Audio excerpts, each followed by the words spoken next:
Good morning दोस्तों, apex competition classes के YouTube channel पे आपका एक बार फिर से स्वागत है। आज हम पिछली कक्षा में हमने जो प्रस्तावना शुरू किया था उसी को हम आगे बढ़ाते हुए आगे के शब्दों को देखने वाले हैं। हमने पिछली बार संविधान की प्रकृति यानी कि हमारे भारत की प्रकृति के बारे में पढ़ा था, जिसमें प्रभुत्व संपन्न, समाजवादी, धर्मनिरपेक्ष, लोकतांत्रिक, गणराज्य शब्दों के बारे में हमने जाना था। आज हम संविधान के उद्देश्य पढ़ने वाले हैं, जिसके अंदर हम न्याय की बात करेंगे, स्वतंत्रता की बात करेंगे, समानता की बात करेंगे और बंधुत्व तत्व की बात करेंगे। तो आइए दोस्तों शुरू करते हैं। जो हमारे संविधान का उद्देश्य है, उसके अंदर हम 3 प्रकार के न्याय की बात करते हैं। तो जो हम न्याय की बात करते हैं तो इसमें 3 प्रकार के न्याय की बात की गई है: सामाजिक न्याय, आर्थिक न्याय और राजनीतिक न्याय। तो जानते हैं दोस्तों कि ये शब्द क्या है, सामाजिक न्याय का मतलब क्या है।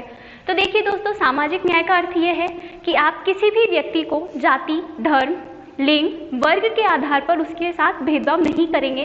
सामाजिक रूप से उन्हें सभी प्रकार के अधिकार प्राप्त होंगे। तो ये जो संविधान की प्रस्तावना है, ये हमें सामाजिक न्याय के बारे में कहती है। दूसरा हम जो शब्द ले रहे हैं वो है आर्थिक न्याय। आर्थिक न्याय का मतलब क्या होता है कि आर्थिक रूप से किसी भी व्यक्ति के अंदर आय, संपत्ति या उसके पास कितना धन है, संपत्ति है, इस बारे में आप उससे भेदभाव नहीं करेंगे। आप इसको इस तरह से समझिए, अगर ट्रेन का लोकल क्लास का किराया अगर 30 रुपये है, तो वो 30 रुपये किराया आप जो है एक मिडिल क्लास व्यक्ति जितना पे कर रहा है 30 रुपये, वही किसी एक अमीर आदमी को भी उतना ही किराया देना होगा। तो आप इसमें भेदभाव नहीं करेंगे। अगर आपको प्लेन का किराया 4000 रुपये देना होता है, तो जो मुकेश अंबानी दे रहा है आप भी उतना ही पैसा दे रहे हैं। तो यानी कि आर्थिक रूप से जो गवर्नमेंट है, सरकार है हमारी, वो किसी भी तरह से अंतर नहीं करती है। नेक्स्ट वर्ड है हमारा राजनीतिक न्याय। राजनीतिक न्याय का मतलब क्या है? राजनीतिक न्याय का अर्थ है कि आप देश के अंदर सभी को राजनीतिक रूप से सभी अधिकार प्राप्त है। आप इलेक्शन में खड़े हो सकते हैं, आपको इसकी आज़ादी है। आप जिस भी क्षेत्र से चाहे चुनाव लड़ सकते हैं। तो ये जो है हमने 3 प्रकार के न्याय की बात की है। अब आपको इन 3 शब्दों के बारे में जो एक चीज़ आपको ध्यान रखनी है वो ये है कि ये जो सामाजिक, आर्थिक और राजनीतिक न्याय है, ये हमने किस से लिया है? रूसी क्रांति जो 1917 में हुई थी, रूस की क्रांति से हमने ये शब्द लिए हैं।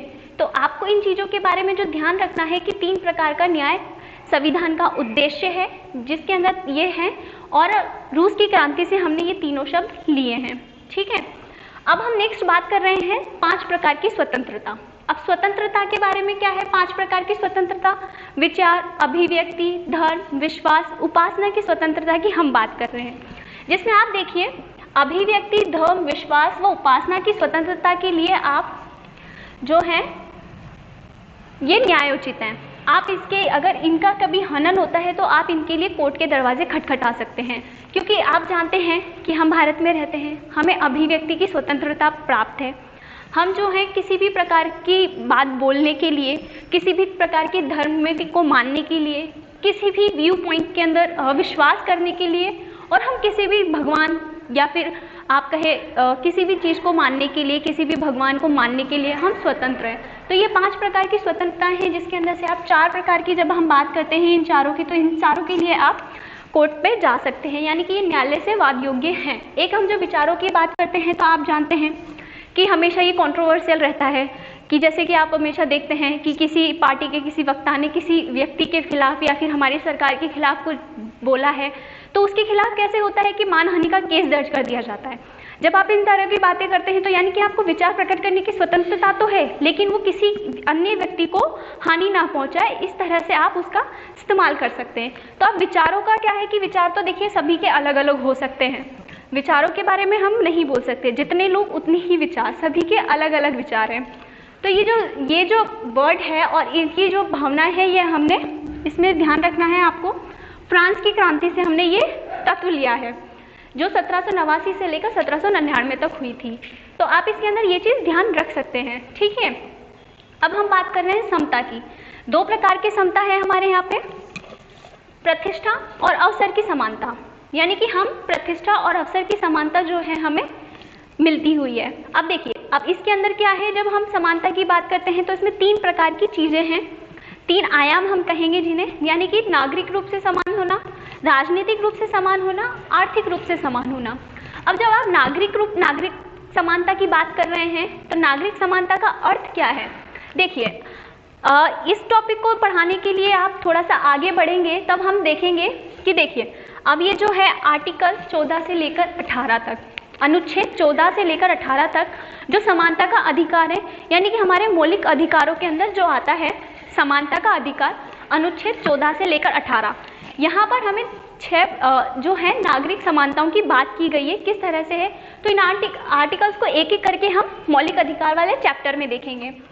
ठीक है, नागरिकता का जो आयाम है नागरिक रूप से समान होने का, वो आर्टिकल नंबर 14 से लेकर 18 तक है। अब है राजनीतिक रूप से समान होने का अर्थ। राजनीतिक रूप से समान होने के अंदर आपको 2 आर्टिकल ध्यान रखने हैं, आर्टिकल नंबर 225, आर्टिकल 326। आपकी जानकारी के लिए बता दूं, आर्टिकल को हम हिंदी में अनुच्छेद कहते हैं, किसी को कंफ्यूजन ना हो इसके लिए। तो अनुच्छेद 325 और अनुच्छेद 326 हमें बताते हैं राजनीतिक समानता के बारे में। आर्टिकल 325 क्या कहता है?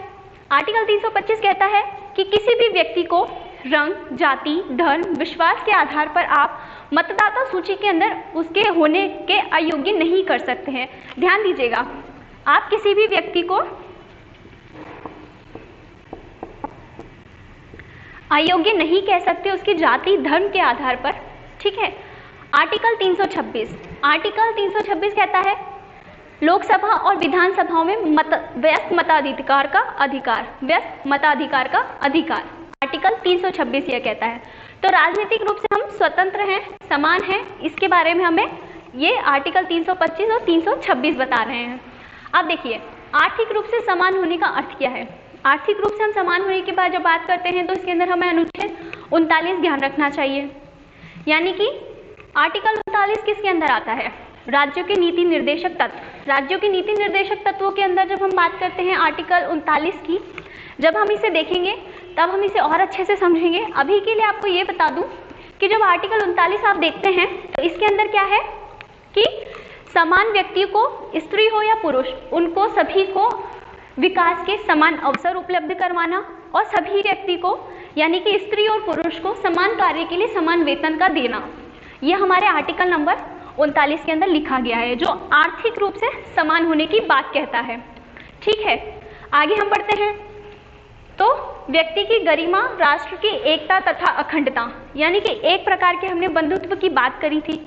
बंधुत्व का अर्थ क्या?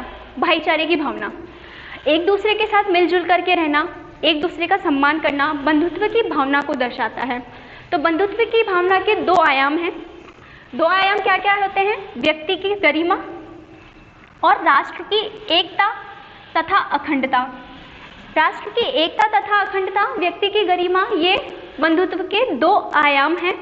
तो इसके अंदर आपको अनुच्छेद 51 क याद रखना चाहिए, ये है हमारा मौलिक कर्तव्य।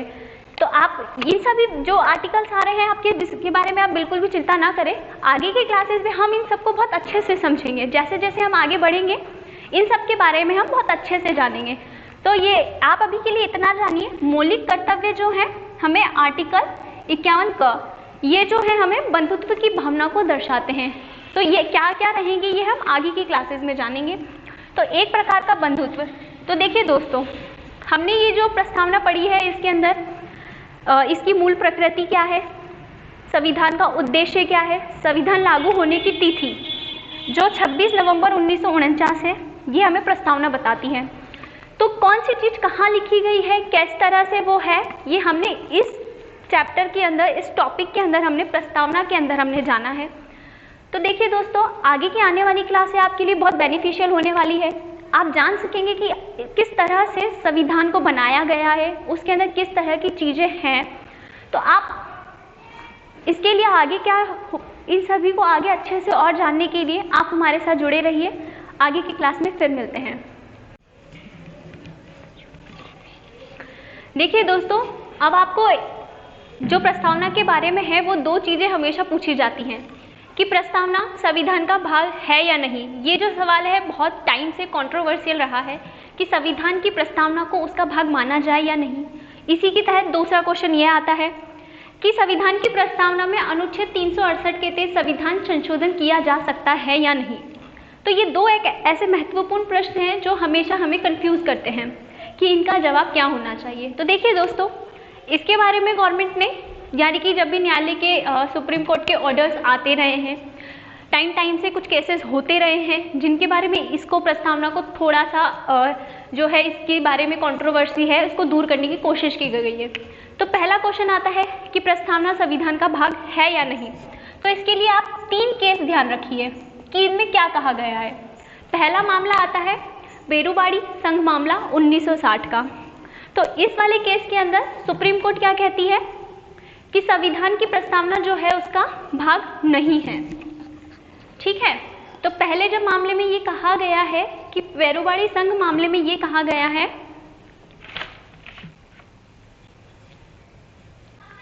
कि इसके अंदर कहा गया है कि संविधान की प्रस्तावना जो है, प्रस्तावना संविधान का एक भाग नहीं है।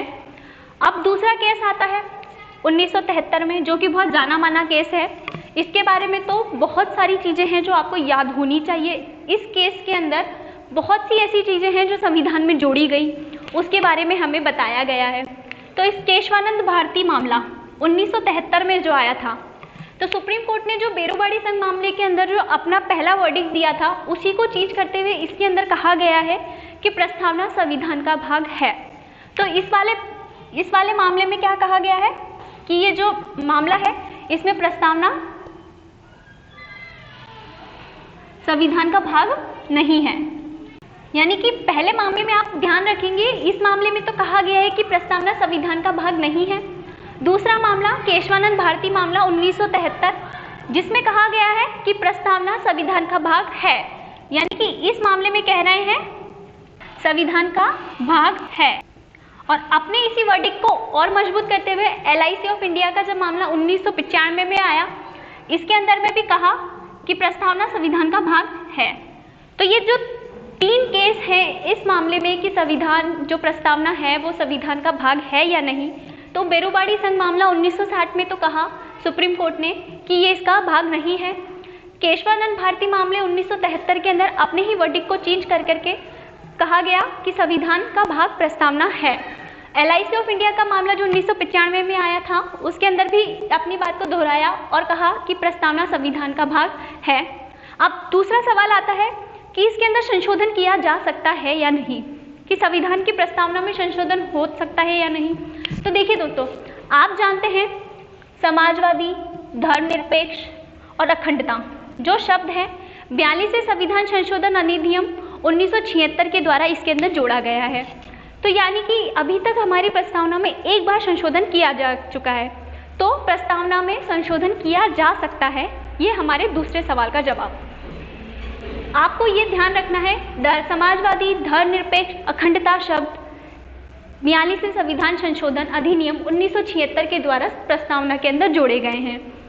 तो लेकिन आपको इसके अंदर एक चीज ध्यान रखनी होगी कि संविधान का मूल ढांचा, तो ये एक जो है मूल ढांचा, तो इसके अंदर ये कहते हैं कि संविधान में आप संशोधन कर सकते हैं लेकिन उसका मूल ढांचा नहीं परिवर्तित होना चाहिए।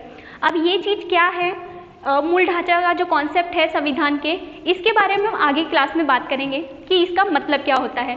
तो इसके अंदर 42वां संविधान संशोधन अधिनियम 1976, एक चीज आप इसके बारे में और ध्यान रख लें, इसे मिनी कॉन्स्टिट्यूशन भी कहा जाता है। अब इसे ऐसा क्यों कहते हैं कि ये मिनी कॉन्स्टिट्यूशन है, इसके बारे में जानने के लिए आप हमारे साथ जुड़े रहिए। आगे की क्लासेस में हम देखते हैं कि आगे और भी बहुत सारी चीज़ें हैं जो आपको जानने के लिए मिलेंगी। Thank you.